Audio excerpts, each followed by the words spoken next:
orumo thuolo machuok mokalo kendo lero mise mar Azimio geto kelo lokruok ne Kenya. Otudre kachiel ko jafwambo mano kanyo Chris Owino kantiere Nyayo mondo nyiswa ni tang'ogi ni makoro dhi mbele kod sani thuolo mana machuok kende bang' nyasi no bede giko.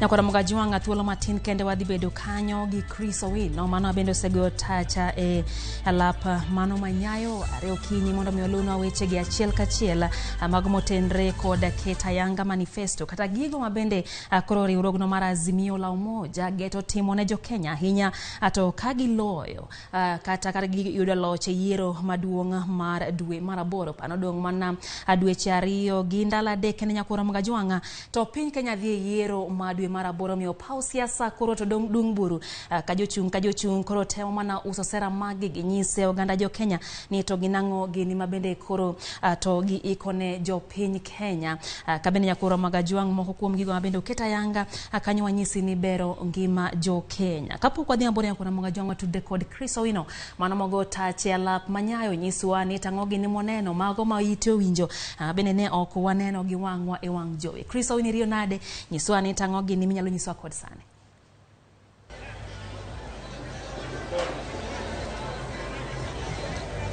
Erokamano Lydia amana kaka iselero gikone to jopiny oganda mapacho kae johera mag Azimio oyudo thuolo mar winjo chenro mag dongruok mar riwruok mar Azimio chano chwalo ne oganda jo Kenya poni giyudo loch e yiero mahigani. Manifesto mane oland ayanga kod jachung' mar Azimio Raila Odinga thuolo machuok mokalo ka omulo weche mag thieth kokalo e chenro mar Babacare mar neno ni jopiny oyudo weche mag thieth e nengo ma oywe maonge japiny moramora ma ibiro tamo yudo nengo mag thieth nikech onge omenda.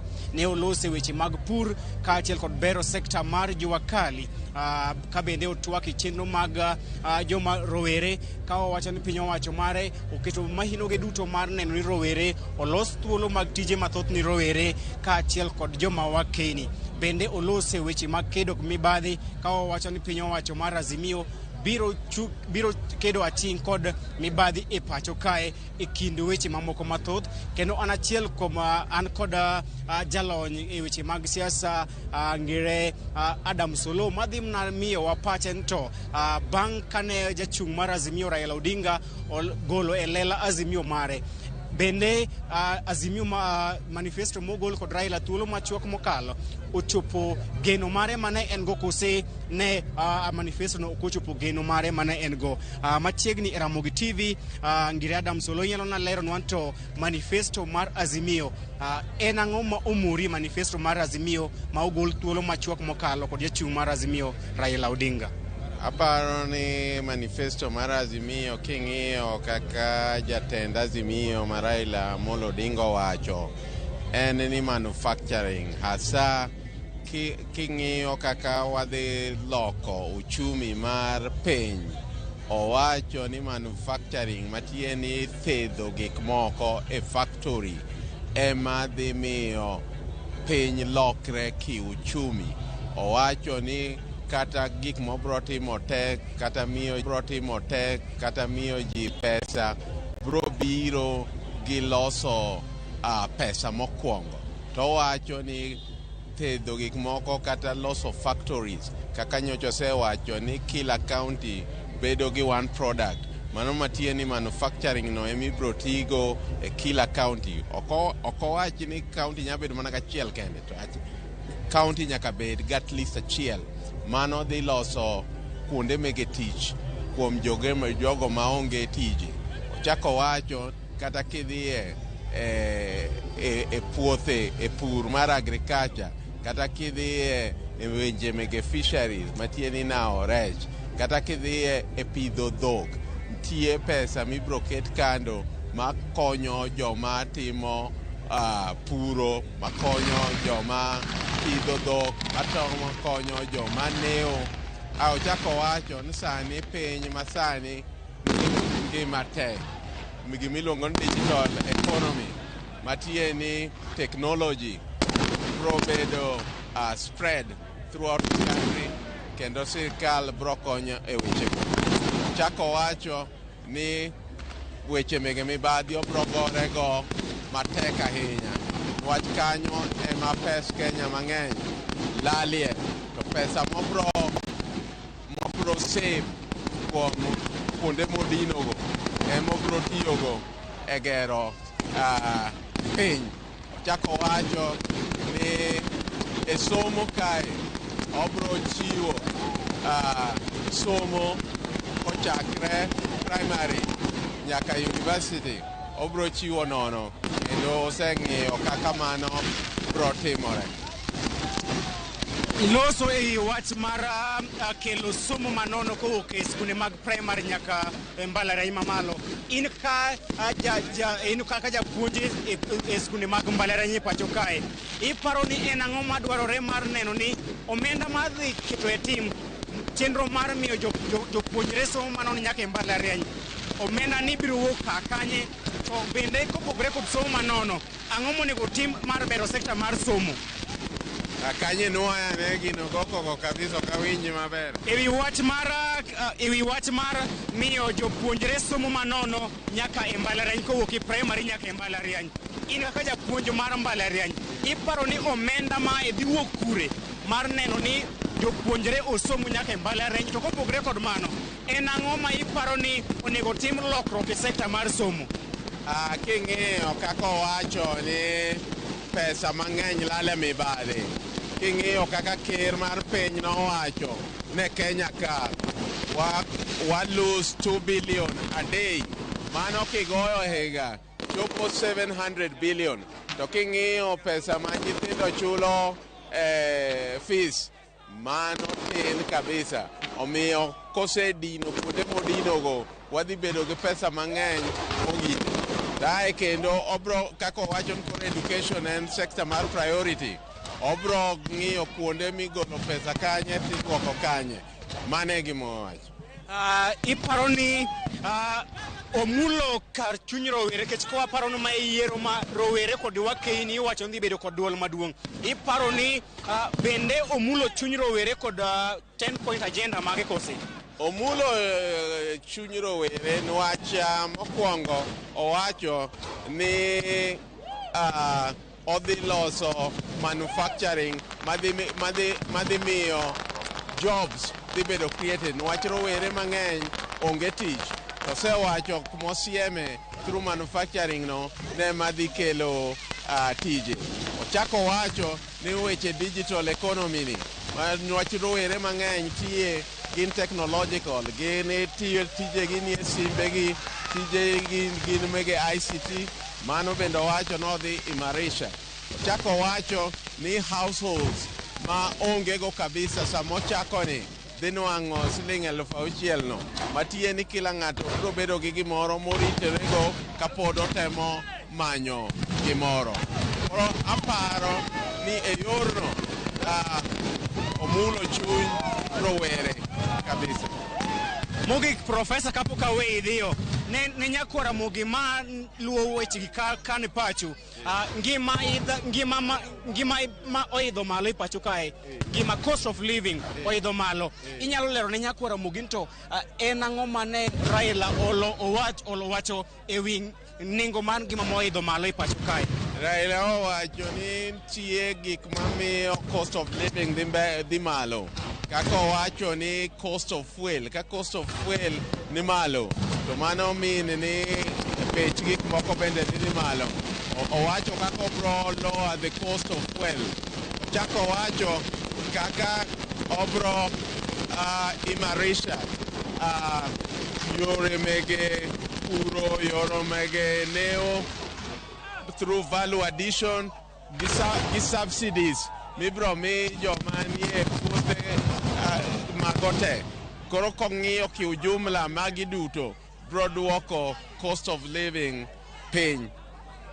Erokamano ngire Adam Solo kuom kawo thuolo mare kendo twak kod nyakwa Ramogi mar lero negi to agenda ta manifesto mar Raila omulo weche mage, mana ka ngire Adam Solo oselero agenda mar Raila osingo mar duoko piny nengo ngima masani koro oidhe pacho kae, ka osingo mar duoko piny nengo mbolea kowuok e bag shillings 6,000 masani koro ijuogo e bag achiel nyaka shillings 2,000 ka bende osingo mar neno ni jopur mapacho kae omigi kothe manyalo miyo gi chiemo mang'eny ka achiel kod neno ni odwok nengo mbolea piny ka bende osingo ni e botelo mare nyithindo biro yudo somo manono kowuok e skunde mag primary nyaka e skunde mag mbalariany kakae an kod moko kuom jopiny ma bende ne luwo chenro ma kamae achiel kachiel kowuok e pawni ma Nyayo National Stadium kendo adhi kawo na pachgi mapiyo piyo mondo gilenan to bende manifesto ma ogol kod Raila Odinga thuolo machuok mokalo ochopo lekgi kose nitiere rem ma ginyalo neno e makamano. Penjo mokwongo, in kaka rawera ere kaka manifesto ma Raila olando thuolo machuok mokalo dik mulo ngimani ama dhi loko ngimani? Agoero kamano pole agoero kamano maduong'. Mokwongo an iluonga ni Barista Agumba ma wuod Migori nyakwar chief. An gima duong' manyalo wacho na mako maduong' mogik kaka nyathi kendo youth kata ne nyithindo minyuolo. Manifesto mar baba mowacho kiene namba dio kanyal paro but adhi somo buk mowacho ni yare nasari nyaka university nyathi somo maonge kata ng'ama penje ni irwaka ang'o. Mane gimo mora mogik ei gigo te. Erokamano an kod nyadendi moro kakae mondo lerna ni to gin kaka wakeini ere kaka manifesto mane ogol kod Raila Odinga thuolo machuok mokalo omorogi. Inyalo lero nwa iluongi ni ng'awa to inyisowa ni to man ere gimomulo chunyi kaluwore kod manifesto mowuok thuolo machuok mokalo? An kuom nyinga iluonga ni Dorina Tieno. Amor kendo ahinya nikech babo keto bendera malo achunge lojo Kisumu gi mine duto te mantiere ka. Baba owacho ni mine single mothers ma onge gi joma konyo gi rito nyithindo ibiro ng'igi kendo maber. Omiyo mine gi nyithindo man osechopo 18 years owuog oko gombulu mondo wayud lokruok. Maduong' momora mogik, girl child kata mna boy child be biro shughulikane lakini girl child owach ni nyithindo manyiri mondo som to kendo baba biro support kaka nyithindo manyiri somo. Omiyo waungo mkono manifesto ni to kendo kuom ji duto te mantiere Kenya ka omnego lan kuom baba. Pok waneno bandera moketo malo ni akia ka opponents wa be biro nyalo. Erokamano jopiny thoth kendo akwayegi mondo gichiw na pachgi ng'wech. Ang'o momulo chunyi kaluwore kod manifesto kuom seconds per day kende? Kuom seconds per day Nyakora moga juang mano kanyo Chris Owino miyo mana pach jopiny mago mabende giparo thoth gi mora hinya gi mago mabende osesingne gi jalal Compton piny Kenya gi otiko mar Azimio la Umoja Raila Odinga kwa dhi mbele nyakora moga juanga riwruok mar Azimio la Umoja One Kenya kawuono Olanda Yanga mano kanyo chenro margi ahinya mag bende gibiro kete maino kapone giombe yiero maduong' no tarik 9 dwe mar 8 higane. Weche magimiyo maino oriwo bero chumi mapacho kaka achiel gi kedo gi mibadhi kod kelo fuongruok ne oganda jopiny. Joyce Oduor negiler mathoth. En agenda manigi siro apar madongo makwetha mar Azimio la Umoja One Kenya wacho ni biro bero sirikal margi kaponi giyudo loch tok yiero mar dwe mar 8. Agenda mokwongo ma otis ni Azimio la Ugatuzi en mano mar tego loch gwenge e yor medo omenda madhine counties kowuok e atamalo 15 kendo chwale nyaka e atamalo ma oktin ne 35. Bende gisingo mar chwalo chenro mar counties uso mwandu magin godo. Siro mar 2 en jiwo tich matek kaka gisingo dongo kod siro ohelni matindo monyondo nyaka sekta mar jua kali. Bende gisingo chiwo oboke mopuodhi ne jogo manigi lonya e tije lwedo kod jojua kali kod keto winjruok mar kare e kind sekta mar jua kali kod kuonde tiegruok mag TVETA. E bwo siro mar keto ji duto maromre riwruok mar Azimio la Umoja okoweyo chien joma mine. Gibiro neno ni dwaro mar 2/3 gender rule ochopo kare e telo margi kod neno ni ohelni mitayo kod joma mine oyudo hola e yo mayota. Chenro mag jiwo mond liete kod mine maonge chuogi bende ibiro chako kaka yurno mara kelo negi fuongruoka. Bende gigeto ting'o malo kwan mine mariwore kod kuonde tiegruok mag TVETA mondo ting' malo loso taulo mag ria e pachoka ne nyithi skula. E weche mag bedo gi chiemo moromo e pachoka, Raila Odinga osingo mar rakore kod lokruok mar kor lwasi, ka bende gibiro chiwo lopa sirikal mibiro ti godo e pith kod pur mar neno ni jo Kenya oyudo chiemo moromo. E bwo siro mar weche mag thieth, maino ibiro keti e ting'o malo weche mag thieth kaka yorno mar loso mwandu kod yaw thuolo mag tije, ka bende ibiro ting' malo thieth mag chumbe, kopa kod gilas, bende ibiro ting' malo thieth mag gige pura. Weche mag mibadhi mosebedo kanenore pachoka, Azimio la Umoja osingo ni biro rakore godo mondo olos lwasi maber ne joket mwandu e pachoka. Jopiny bende biro yudo services mabeyo maonge chiwo asoya. Somo bende en achiel kuom wechego ma Azimio okete maino, aka gisingo neno ni nyithindo duto oyudo somo maber kod ndiko e tich jopuonje mosetiegore to pok ondike e tich. Manifesto mar Azimio bende omulo weche mag neno ni jopiny duto oyudo pi maler mar modho kod neno ni jo Kenya ok oyudo midhiero mar lokruok mar kor lwasi. Siro mar Babakea bende en manifesto mar Raila, kama osingo ni sirikal mare biro chiwo omenda shillings 6,000 ne familia mochando madirom 2,000,000. Bende gibiro ting'o malo chenro mar yudo thieth e nengo manyangafu. Azimio la Umoja One Kenya osingo mar dhi nyime kod chenro mag dongruok mibiro we kod sirikal mar Jubilee. Joyce Oduor, Ramogi TV, Nairobi. Kapod wakete mana kawe nyakora mga jwang riwruok mar Azimio la Umoja koro singo keto kenge mowinjore mageto kelo dongruok e pachoka, kendo bero chui ma pachoka, kendo bero ngima oganda jo Kenya. Mana ndalo 100 kende bang' donje telo ponono ne giyudo loch e yiero maduong' ma dwe mar aboro. Kenge gi igeno ni biro kete tim kaka moko kuom yorego mag jiwo telo makare e pachoka. Kodong mana dweche ariyo kende to piny Kenya dhi yiero maduong' ma dwe mar aboro. Riwruok mar Azimio la Umoja koro keto ayanga okenge mag kelo dongruok e pachoka ponono ne giyombo e yiero mabiro. Okenge makamagi oriwo koda kamago magigeno chopo kare e thuolo mar ndalo 100 mokwongo e apis. Piny Kenya en piny mamiyo kendo thoth yore yuto gin mago mag pur. Omiyo riwruok mar Azimio la Umoja omiyo puro para manyime ka gisingo keto yore mag loso chiro makare ne mwandu mag puothe kendo tiyo kod yore manyasani e bero weche pur ma pachoka. Bende riwruogno singo bero chike matayo migawo mar pur koriwo nyaka wechego mag pith ka koro gigeto bero ngima oganda jo Kenya.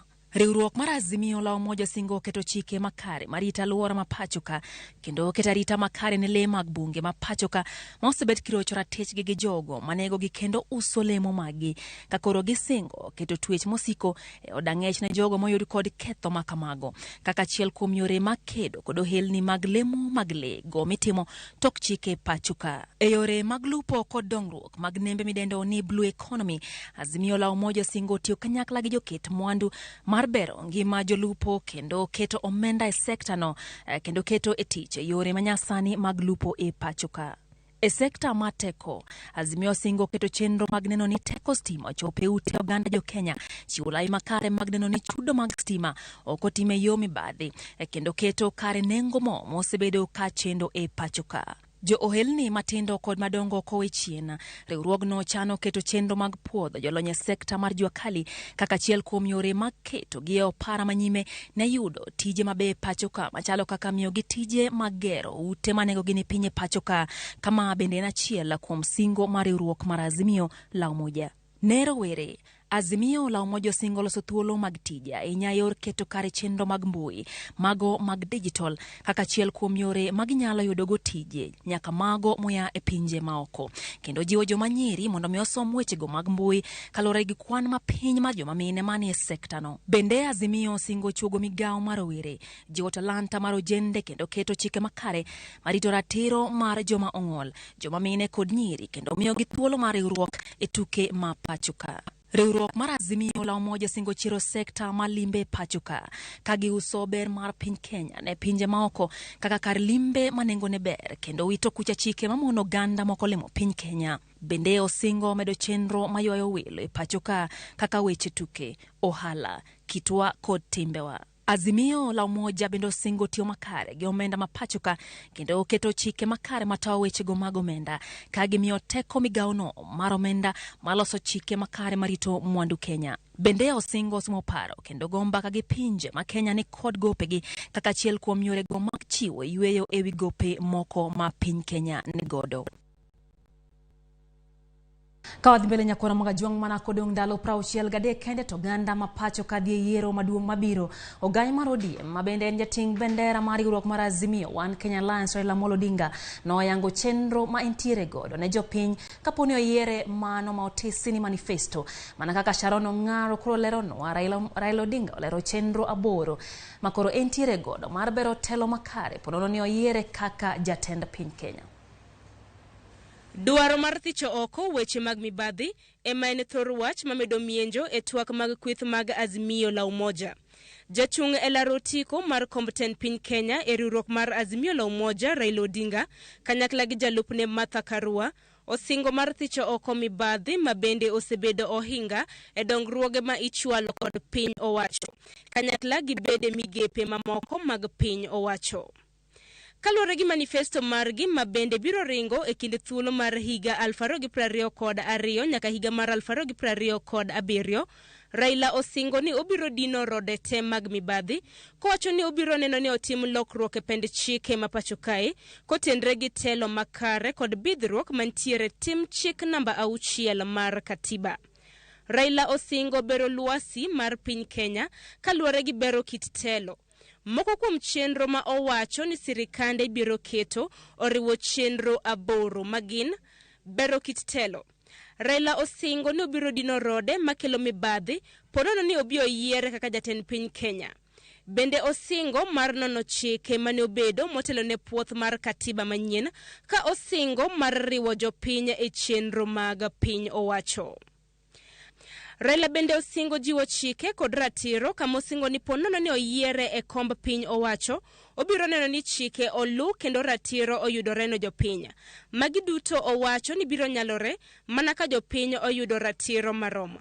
E sekta mar doho osingo mar neno ni migepe marito ratiro kod chike e pacho kae tiyo makare mano owacho neno ni chenro mag yalo buche otim aruya.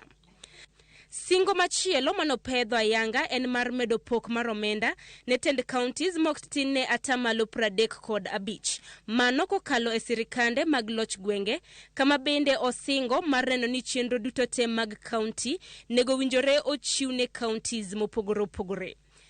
Azimio singo kedo gi mibadhi kendo keto mise motegno mag yalo buche mag mibadhi. E lwenj mibadhi, singo Azimio la umoja en mar tego migepe makedo gi mibadhi. Manifesto mar Azimio bende osingo chiwo arita kwe makare ne oganda mapacho kae. Raila osingo mar keto jopiny mondo obed e opara manyime eneno ni arita obedo e thurka. Osingo mar keto lokruok mapiyo ne sekta mar obila. Bende e kinde mathoth oganda mapacho kae jathoro tiyo kod mbui. Raila osingo mar jiwo arita e yor mbui kanyakla kod jiwo arita e ute kod gedo mamoko. Chenro mamoko mabende Raila osingo mar chwalo ne jopiny oriwo jiwo kanyakla kod hera mar oganda kaachiel kod jiwo jopiny mondo oher pinygi. Sharon Ongaro, Ramogi TV, Nairobi. Nyakora mga juang mana mako magigo mabende omipeka hinya to e manifesto mar Azimio la umoja mano mabende nyasi amino ruo mana thuolo machuok mokalo erokamano kuom kete mana kae Ramogi TV kendo mogo mosebedo ka chwalo otegi kama oting'o kanyo nyara Seme Korwenje wacho kanyo Ramogi chopo malera mano Archdeacon David Mbai aneno kanyo ka Tom Koranda to wacho ni omora hinya gi paro mano mar Baba Care kendo bendo mor gi wach mar chiwo links 600,000 ne familia mago ma ochando. Bende wantiere mbui kacha kang'iyo mana matin aneno ka jaber nyar gi nyiri to poya hinya Adam Solomon wana bedo gi twak kanyo ko wacho ni omora hinya gi paro mago mogola hinya kotenre gi manifesto mago mabende oyama na somsani gi riwruok no mar Azimio la umoja. Raila Mandhiwa wacho kanyo ni noluwo chenro mar manifesto yo makare kendo omora hinya mokalo gi agenda go mababa okete mbele oganda. Kakoro wacho ni en entiere gweng makanyado to kendo koro gi kore mana mar go mbul Raila Odinga yiero mabiro no mar dwe mar aboro. Kabe aneno kanyo ka wuor Kelvin wacho ni Raila kanyalo timo gigo duto mowachogo to dibed maber mokalo mano kanyo e pache kaluwore gi wach na bende gol sani gi Raila Amolo Odinga. Kabe Lucy anyisa kanyo ni en nitiere Siaya Kababa to wacho ni wang'ni to neno ka osechich owacho ka ni chal ka gima telo to koro duogo pacho telo duogo dala. Neno kanyo ka bende Ken Kennedy to ywago mana chenro kakodhi kata kamora nyakora Ramogi jongeru kamano kuom medo kete mana kai Ramogi TV nyiso pachi ni to into manifesto magi wamedo somo dia makawuono giriwruok mar Azimio la Umoja kotelne gi Raila Amolo Odinga mano bende dhi tingo bandecha Kenya bandecha Azimio la Umoja laro Compton piny Kenya. Paro mari en mane nyakora Ramogi ne ni otuomo wechego mag somo, wechego mag ng'iyo ngima oganda jo Kenya hinya to wechego mag thieth mano midendo ni Baba Care. Kama bende wa osingo ni nyaka tije mano ochaki gi mano ka jatend piny Kenya Uhuru Kenyatta odhi mbele kod tieko. Kwa dhi mbele nyakora Ramogi riwruog Azimio la Umoja mulo weche modokor ka uchumi kaka mago magigeno kete tim mar loko uchumi mapachuka. Manifesto margi chenro mar bero sekta mar jua kali ne achiel kuom mago ma Azimio no loso to kod chenro mag bero choko osuru e pachuka mana kaka George Bati korleronwa. Ndalo achiel bang' IBC podho jachung' mar Azimio la Umoja One Kenya Raila Odinga kaka jalar kom jatend piny Kenya. Raila Odinga oyango gik moko 10 mabiro loko chal mar Kenya poni oyombo e yiero madwe mar 8. Achiel kuom gigo ma manifesto mar Azimio One Kenya dhi gelo oting'o gowi ma Kenya osebedo ka holo ma ochung'e trilion 8.6. Mondo kik gowi no medre, Raila olieko kenge ma ibiro tigodo koting'o loko hola mag bengi kendo lalruok gi jochiw hola e wi okenge mag duoko holago. Mondo chenro ni oyud sir, manifesto no bende biro ng'iyo matut kaka itiyogo muom mathurka. Ranyisi en bajet mar komenda mag 2022 nyaka 2023 ma bende dhi bedo mokwongo e bwo tend Azimio la Umoja One Kenya poni gikawo telo tok yiero madwe mar 8. Kuom bajet no mar trilion 3.36, trilion 2.3 biro dhi e chudo mag osara kod chenro mamoko mag piny owacho michule omenda mag piny owacho kinde ka kinde. Azimio One Kenya chano keto lai mopuch mar neno ni omenda otigo e yo makare bwo okenge moyiedhi mar neno ni mwandu mag jopiny otigo makare kendo pok mag mwandugo odewo gwenge mopogore opogore. Kidienje mamoko ma manifesto mar Azimio One Kenya geto miyo pek en sekta mar weche kembe ma kuom higni manok osebedo kod dok piny e jiwo chumi mar Kenya kowuok e tamalo 10.91 higa mar 2013 nyaka tamalo 7.5 higa 2021 ka bende gichano keto e tim yore mamoko mag bero sekta no. Azimio bende geto keto yot e yore mag osuru mondo jiw kembe manyien madonjo e pachoka. Riwruogno ma bende otelne gi Raila Odinga chano bero elni matindo ma bende giyango ni nyalo chuogo thuolo mathoth mag tije ahinya ne rowere kod jogo manyicho wito tijegi bang' biro mar midhusi mar korona. Manifesto no geto mar chiwo sir kendo miyo obok mag tich ne jotije mag jua kali kendo chopo chenro mag gedo mag udi manengo gi yot. Azimio One Kenya geto mar neno ni osuru ok okelo pek ne wego helni matindo ka bende gibiro chiwo yweyo mar higni 3 ne wego helni matindo ma korka chako ohala e pachoka. Mondo jiw yuto ma pachoka kokalo e lony manyasani, manifesto mar Azimio One Kenya chano tiyo gi yore manitie kendo chugo moko manyien mar chiwo arita makare ne paro kod mwandu ma ochuogi e pachoka kendo miyo oganda ma pachoka lwasi makare mar nyiso lony kod were magi e yore mag lony manyasani e kind weche mamoko. Azimio One Kenya oketo kenge mabiro kelo lokruoge madito e yore majiwo yuto mar Kenya magineno kaka mago manyalo loko chal piny Kenya kendo chopo lek mar ngima oganda jo Kenya. George Bati, Ramogi TV.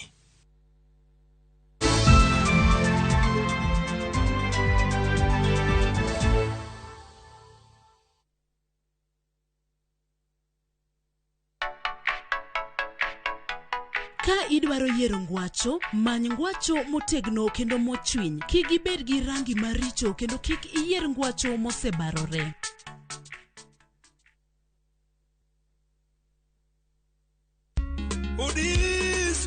Higa bich ka higa bich, jopiny timo yiero mondo joma gioro otinegi e yo makonyogi. Kuo mar pesa jopiny gitiyo gi mbi marach mar ofis emomiyo e bang' ndalo 100 wadhi kedo gi mibadhi mondo mi mibadhi no ka wasekedo godo to watieko to wadhi yudo dongruok ma watemo ni mondo mi walosi mondo mi obed kare. Mane momiyo wasingo gi chir ni e ndalo 100 mwakwongo bedogo e ofis. Wadhi kedo gi mibadhi e ndalo 100 mochakore nikech king'iyo Mheshimiwa Yugi Magwanga onge gi kes moro amora mar mibadhi e doho. An Gladys Wanga aonge gi kes moro amora mar mibadhi matweya e doho. Emomiyo wan gi chir ni e ndalo 100 kwa chako keto chenro to wadhi nyago mibadhi. Wasingo nikech genowa en dongruok.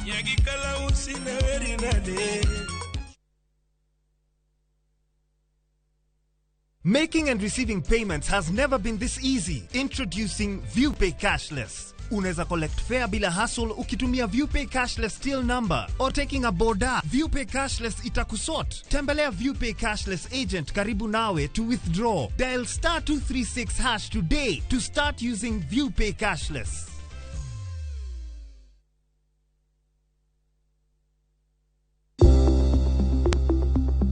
Kinde ma wantie sani, chal mar ngima osebedo achiel kuom ratiro mar dhano. Koro mabor, imedo kilo 10 nikech kimedo kilo timedo bor. Omiyo wanuoyo kendo watimo nonro matut kaka inyalo rit ngima. Sani giwacho ni 32% of population e Kenya ka nigi tuo depression. Nikech geng'o ber moloyo thiedho. Kik wajoma mine watigi antibiotics kuponi laktar okondiko ni. Kikelo ni kod jalony marwa Ruth Otieno.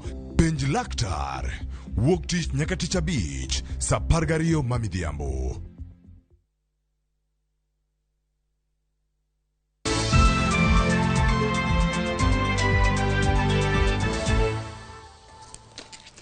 Machiegni kendo nyakora Ramogi jongero kamano kuom kete mana kae Ramogi TV koro waketo tenge mago motenre kod Azimio la Umoja gi manifesto magi koro twadhie mago mag siasa kama duol mar yiero kod kiew kata mana duol matawo yiero mapacho ka IBC owito okodwaro mar Jimmy Wanjigi mar dilaro kom tend piny Kenya nikech onge gi degree.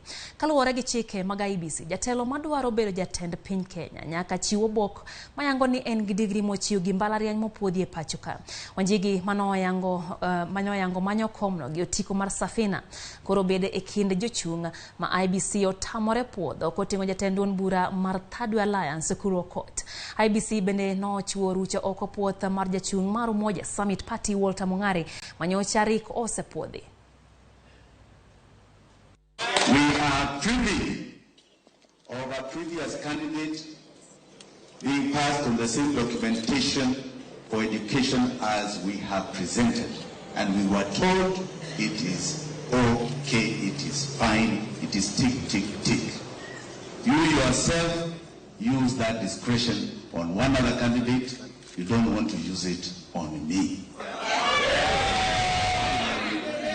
I want to say categorically here that kuna mchujo na kuna watu ambao hawataki kuona wengine wakiwa kwa ballot.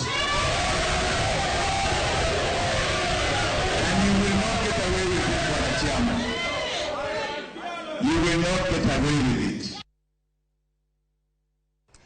Koro Ramogi jong mano nyisi gi momiyo Raila Amolo Odinga ne ni ji te nyaka koro mitgolo mar somo no ne pacho ka mondo dhano ka dhano tem mondo one kaka konyore nyakoro Ramogi jong. Jalar kom governor ma county ma Homa Bay gi otiko mar ODM Gladys Wanga no puodhi gi duol mar IBC. Wanga kod jalup ne Yugi Magwanga osingo chopo kare singo magi kage yudo telo mar county no ma Homa Bay. Alia Beach ne gilerno. Okinyi makawuono wuoth ne ochakore paro Wanga mane kochia e sub county mar Angwe ka kweth mag nyamburko mage ne omolo nyaka boma ma Homa Bay ka otero tesene e apise mag IBC mondo mi opuodhe ka achiel kod jalup ne Yugi Magwanga. Tok saa 5:30 mar odiechieng' Wanga ka achiel kod Lange ne omolo e apise mag IBC mondo mi opuodhe kendo bang' thuolo machuok kane osekoli otesene ne opuodhi ayanga mondo kodhi olar komno. Adwa go erokamano ne IBC kuom kawo kodwa thuolo machuok ka gitimonwa clearance. Wan gi geno ni IBC bro timo chenro mar yiero e yo mahuyanga mondo mi dwach jopiny ema mondo timre. Wadwa kwayo ni mondo campaign kwa goyo to wago campaign mar kue, campaign mar wacho sera, campaign mar ok mar goruok gi lweny. bang' ka IEBC ne osepuodhe kaachiel kod jalupne Yugi mag Wanga kaachiel kod kweth mare ne odonjo e chuny boma ma Homa Bay kapok ne obago romo gi jopiny e alap ma okiyo gi Jwakali ma Homa Bay. Okoni en gajenda mag dongruok mabiro konyo bero ngima jopiny poni okawo komno kamoting'o bero sekta mar thieth, bero sekta mar somo, kelo pige ne jopiny, chugo thuolo mag tije ne rowere e kind mamoko. Genowa en dongruok. Genowa ni nyaka wayud thieth makare. Genowa ni referral hospital wacha nyaka ger mobed referral mar adieri. Genowa ni baba care ma jakom dhi chako malo cha obed mwalo wakabe mondo dala ka dala obed gi NHIF. Genowa ni barabara wa nyaka walose yo maber. Genowa ni onge miyo macha kuotho moingo kilomita 1 kadhi manyo pi. Genowa ni pur gi pith gi lupo nyaka wakete yo motegno mondo mi jowa one ber kendo bed gi pesa e ofuku. Jalupne Yugi mag Wanga bende ne okwayo siasa mar kwe ka okwayo dul mar IEBC mondo biota chenro mag yiero e yo mar ratiro. We are actually been cleared to start will purely depend on the way the IEBC will conduct itself. If they actually do a free and fair election, at the end of the day we will have credible leaders that will be able to fix the economy of this county. Wanga ne oten gi Senator Moses Kajwang', jaod bura mandhiwa Martin Owino, nyawadgi makarachuonyo Adipo Kuome, Ong'ondo Were Makasipul e kind mamoko. Bang' yudo puoth ayanga gi duol mar IEBC, Wanga koro chako ayanga wuodhe madwaro bedo gavana mar ariyo kaunti ma Homa Bay ka tarik 9 dwe mar 8 higani. Wanga koro dhi rakore debe kod jachung' maonge duond bura moro amora Evans Kidero ma bende IEBC opuodho odiochieng' manyoro. Alia Beach, Ramogi TV, Homa Bay. Nyakora jan kwaya e kaunti no ma Homa Bay wang'iye mago motuche kaunti ma Kisumu kama jalar kom gavana ma Kisumu Jack Ranguma no puodhi gi IEBC ne dhi laro kom no kendo. Ranguma no puodhi e karo nyango ma kawuono bang' chope apise mag IEBC. Siasa mar Ranguma bang' puoth no bedo kod ng'ikruok bang' obila tamogi timo campaign e chuny boma no ma Kisumu. Millicent Adhiambo miyo waler mathoth. Morne okwako lwasi mana bang' kinde machuok tok duol mar IEBC podho ayanga Jack Nyanungo Ranguma kaka achiel kuom jogo madhi laro kom mar gavana e kaunti ma Kisumu. Ne osire gi jalupne Tom Ndalo, spika machon Onyango Lo kaachiel gi Senator Fred Outa. Wagolo jok mapek maduong' mosebedo e go kwa katuro wa higa bich mokalo. Wayudo thuolo mar chako wuoth ondam achiel kachiel kama ne wabaye yo. Ni Raila wadhi gone kura kaka president mar abich mar Kenya. To sulwe minan kiki many machungwa. Kibiro Kisumu tiyudo bando ming'wenyo kuon tigone JR rap. Akwayo ni mondo waduto watimuru yiero kata campaigns wa gi yo mar peace kikwa bed ni wadwa gore gi jomoko kikwa copy bad manners mag timbe moko. Ranguma orwako kang' mar IEBC miyo puoth ka osingo chopo kare lek mage ne jopiny ma Kisumu. Ang'eyo ni usebedo ku ugona simu kendo ji ma oro na wach ni jopiny dwara mondo aduogi mondo adhi atiek tije mana chako motegno. Adhi atiek tije mana chako motegno. Bang' mano ne ochako campaign mar ayanga mar lorore e chuny bomano gino ma bende ne okonyago lemo. No. Please. No, don't run, bwana. Kurti siasa go ne odinne gi kod obila e akek ma Patels mondo kik gidonj e chuny boma. Ne ochuno gavana machon Jack Ranguma kod Lange mondo wuoth kochimo chuny boma ma Kisumu kuma ne gitero campaigns margi e mbele chiro mbero motis ni Jubilee Market.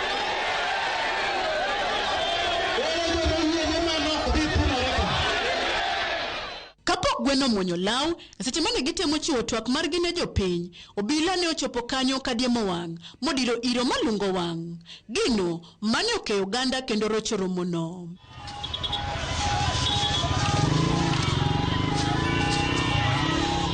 Bang' obila rocho romo makamano, oganda ne okomor kendo kamae e kaka ne giloso. Omiyo nyong'o timore kama oseng'aber Ranguma dhi yombe by far. Gi kura mag dhano mago aching. Dhi yombe go mabiro omiyo timore kama. To obere go ng'e adier odhi yombo onyo Ranguma.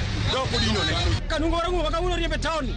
ne choko suru 1.2 billion nyongo choko 600 million niso ni ranguma yenya par mana me ye wangi ranguma okunyal ye ranguma so owacherane Uganda gomende ne omedo ni jachung' moramora mageto lemo moramora mar siasa e county no ni kod ratiro mar tero campaigns mage kamoramora e Kisumu County mangima. Yowena ng'ato serane kaka ranguma no ugo kawuone ka IBC tomboya nyongo wawe uyo gi jopiny nyongo wacho serane ranguma wacho serane to nyongo be biro wacho serane to wan kaka jopiny wang'iyo ng'a serane ber finga wacho adieri ng'ato tiyo gi pes jopiny maber nikech nyongo nyotiyo gi pes jopiny ranguma be tiyo gi pes jopiny koro ne wapimo gi ratil wayiero ng'ama wadwaro. Magi biro ka lit mar siasa medo tedore e county ni. Karakruok makamano liekore ni oweyo gavana machon Jack Ranguma kod Lange oganda mathoth koda ka nyithindo gi hinyruok ka johala bende mwandugi okethore mokalo. Millicent Adhiambo, Ramogi TV, Kisumu County. Nyakora kapok gweno muonyo law to kendo wadhi e county no ma Siaya makama duol matawo yiere pacho ka IBC opodho seneta ma Siaya James Orengo mondo mi odhi olar kom governor no ma Siaya. Orengo dhi chunga kod otiko mar ODM melaro kom no mar governor ma Siaya kama bende koro singo tego loch gwenge county no kendo neno ni dongruok ochopo ne jopiny mantiere county no ma Siaya. Odhi PM kod Nicholas Gumbo mano gi duond bura mar UDM.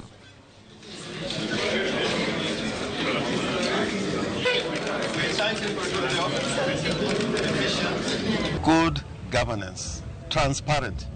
If you can start from there and have accountability and transparency in running of the affairs of the county, because money comes to the county, and that money comes to the county already allocated to fulfill certain missions. So if that money is used fairly, openly and transparently, I think that's the starting point. But I think we have issues that are important, dealing with health, water, education at the level of, pre-primary education, ECDs and so on.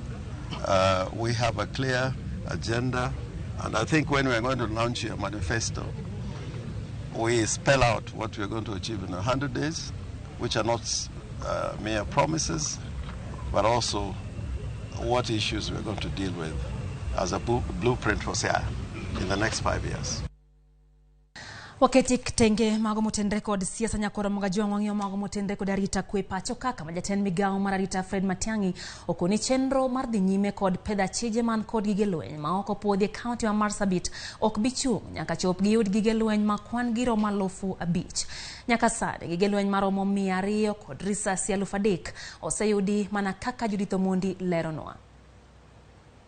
Estesend obila ma Central e boma ma Marsabit maloyo gi lweny 200 ipedho piny. Apisa mag arita bende omako risasi 3,000 e gi lweny go bunde 100 kido mar AK47, 45 kido mar Mark 4, bunde matindo mag mus dola 7, G3 36, HK21, miruto 2 kod bunde mamoko 22 mag kido machon. From intelligence and the information we have, that there are more guns than the ones that we have collected. And the message we have been passing around to leaders and everyone since morning is that we need to recover more guns. Jatend migao mar arita singo pedho achijagi kata nyaka tok yiero. This is a place whose economy should grow in an accelerated manner if we keep the peace and the determination of government. That's why we are here today, is that we make sure Marsabit remains peaceful today, tomorrow and always. Kao kwa yodo mapacho kae, mondo ka okang magere kuma achije. Wach mogeno ni biro konyo e reso Uganda. We will appeal. We are going back to court to appeal because we have sufficient evidence to incriminate that individual in activities they have been doing. We are grateful that KDF has actually acted because that individual was working for KDF before. Ruodhi kod jolupgi Matiang'i owacho ni okosebedo ka tiyo tijgi e yo makare ka osingo miyogi puonj e wi kaka ginyalo rakore kod achijego. Some of the chiefs, assistant chiefs may have been recruited in the past was outside because of political pressure and sometimes too much attention to irrelevant things like clan affiliation and so on and so forth. Matiangi maneo wuotho kodoga imaro bila Hilary Mtiambai, jalupoga imaro bila Nur Gabo, olimo stesinde mopogore opogore, majiwo weche arita e kaunti ma Marsabit. Motelo ne romo kod ruodhi makono. Judith Omondi, Ramogi TV.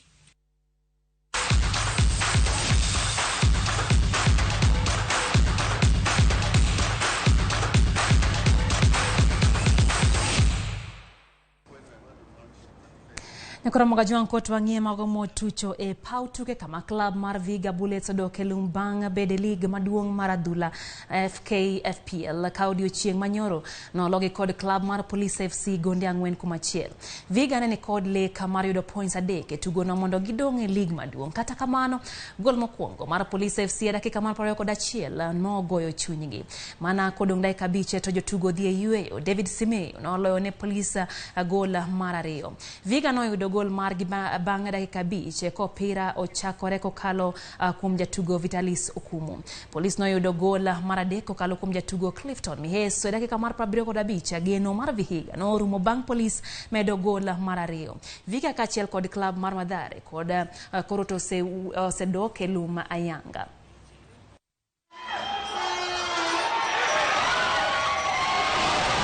Naweza sema tumekuwa sharp sana pale mbele, na ndio kwa maana tumekuja tukapata hizo bao 4.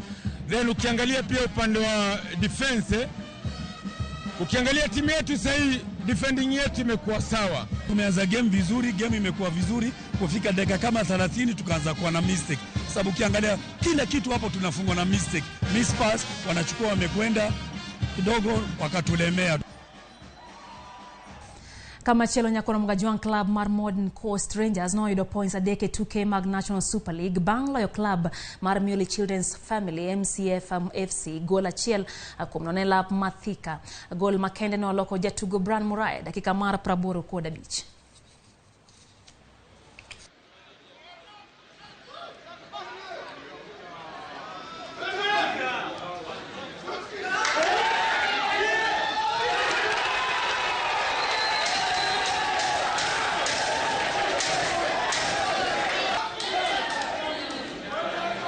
Nimepata chances but naweza sema saa zile God anakupatia ndio muhimu. Kitu muhimu tulisema tuwe compact defensively, to defend vizuri mpaka ile time yenye ball itakubali kuingia kwa net ya opponent. Kama kuna game nimecheza nzuri ni hii nimepoteza because kama leo nimecreate karibu chance karibu 8 ama 9 including pia nikapoteza penalty. Kwa hiyo vijana wamecheza mzuri sana na nitazidi kuwa kia finishing, lakini leo nimefurahi vijana wamecheza lakini matokeo nimekuwa mabaya. Nyakora mogimenda maromo milioni 150 choke tuke mag 4x4 Rhino Charge ka omenda makamai biro keti kanyakla mari talora mapachoka maohe omenda mano choke higa mokalo mano chopo milion 10 tugo ni manoyo timbe prauchel kod ang'wen no bage gwenge mag Masire County Makajiado. Tim mar wakaini mosebedo kayore tuke gi kuom higni 11 no ka thuolo mokwongo ka yudo kombe motese ni ku didem kama eno kombe ge maraboro tuke gi nyaka ne koro osechoko omenda maromo bilion 1.7 mitiyogo derito aluora mag Mount Kenya Aberdea sto kod bungego mag Eburu.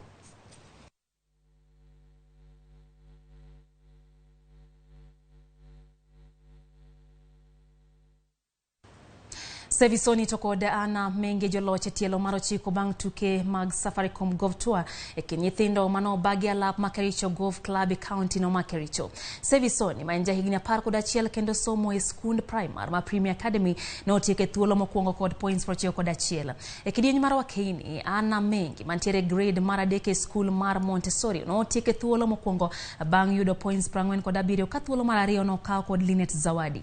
Tielo mar 10 mag tuke gi biro bagi alap Makitale Golf Club tarika pagachiela duene.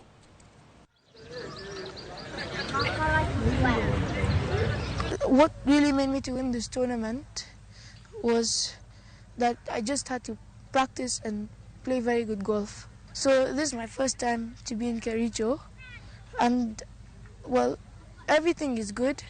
The greens were quite challenging today. They were quite slow. I missed quite a few putts. Big round of applause for Sevisoni, overall boy winner 2022 Kericho Club. Emmanuel Wanyonyi ma en jaloche ng'we mag mita 800 kin jotugo ma hikgi ni piny mar 20 piny mangima no dhi nyime kod tugo maber bang' yombe ng'we mag Diamond League mano bagi e piny mar Morocco. Wanyonyi bende mano yudo loch juma mokalo e ng'we mag Ostrava Continental Tour no yombo nyoro bang' ringo kuom dakika achiel gi nyiriri 45.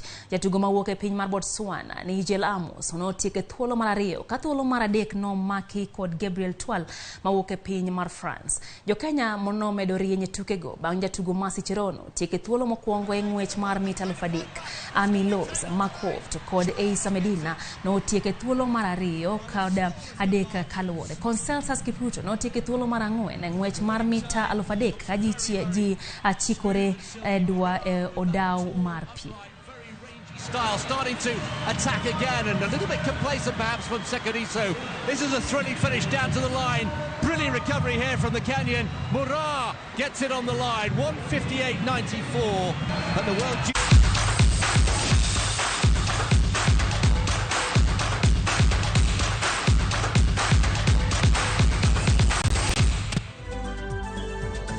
Rokamana nyayo koro mogo ikom kete kai Ramogi TV mai makelo wa giko mag weche manyien manwa ikoni kod sani in mikete mana kanya ka kod seche gima bendi oro ote ni studio ka kapoka dhigo ya ng'iyo ganda luo mago bende golo pachi kanyo ka Juma Oguna mano mayanya ng'ande wacho ni the time of God has come for Raila's destiny odhumnwa kamano ni ndalo mag Nyasaye osechopo ka bende aneno ka Indisha mawuok Karusinga wacho ni koro twalam mana Nyasaye mondo miyo timne kanyanamo huno amor gi gik ma president mar abich konowa ni obiro timonwa kenda mora inyagi Ramogi mano Ramogi TV mano kanyo Victor Ongoro kawuok Migori kabene Peter Choka kantiere West Ugenya wacho ni en gimomore ni ibiro miya siling 6,000 gino more mokalo mako paro to kara nindo tamre tere nyakoro mga juanga Karamogi TV tich ber ahinya mano Archbishop Wuoda Omolo Kayago kabende Mary Nyarapoko to wacho ni agenda mar baba mano momore ahinya wacho ni en mar chiwo somo na nyithindo kata jopuonjre ma pacho ka kendo jiwo ohelni mag joma mine mano kanyo Mary Nyarapoko kama Lilian Kantiera rieda wacho ni gima gombo ni baba otimna en duoko wach bei mag gik moko bende koro odhi malo mokalo gigo machalo mogo mar tedo kaka wano wango rech ohendni wa koro popodho ageno ni baba bro timo gimoro Lilian kama nanya kuom ote mari kama no kanyo ka jakaseme katien wacho ni manifesto mar Raila Odinga ber kendo gin gik manyalo timore gin mana ni okoneno ka omulo en yorego mag tuke manyalo ndiko jende mathoth anyalo paro ni weche mag tuke ntiere ye kanyo jaseme katieno gin giga bende otuom kanyo manifesto no mar babe mbui kacha neno Karona Mutai ni kanyo kabende Peter Mok wacho ni no mora inyagi wach no mar ogai mar Azimio la Umoja ka ntiere kona mbaya wacho no mor mokadho kabende Gabriel Jacob Chuoche wacho kanyo ni baba the fit yakora mga juangi na lore kikanyo ni kaisabe bende koro mayo wangwa odiochieng makinya be mano odiochieng nyinga Lydia okay wini adoyo enjalo komarwa ibed gotieno makare elo tim maduong tim mokonyo waloso weche kotele Ken Munga kachiel kod Bob Wafula nyaka jalos weche go mag tuke mano kanyo James Opondo jaoyoma wagonwero kamano bed gotieno maber yakora mga juangi.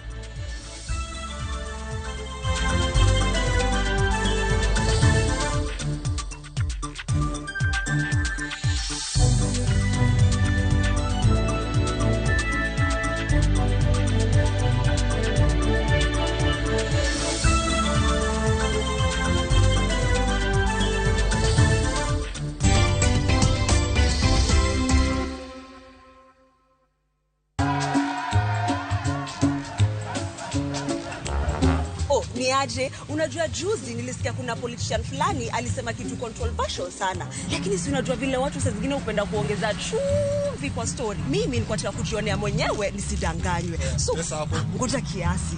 Yes. Sasa mimi sikungoja kuambiwa. Nilipata the full story hapa kwa simu yangu kupitia app ya Citizen Digital. Hata wewe unaweza pata hii app pia. Unataka nikuoneshe? Stay informed on all the news and events as they happen across the country, the continent, and the world.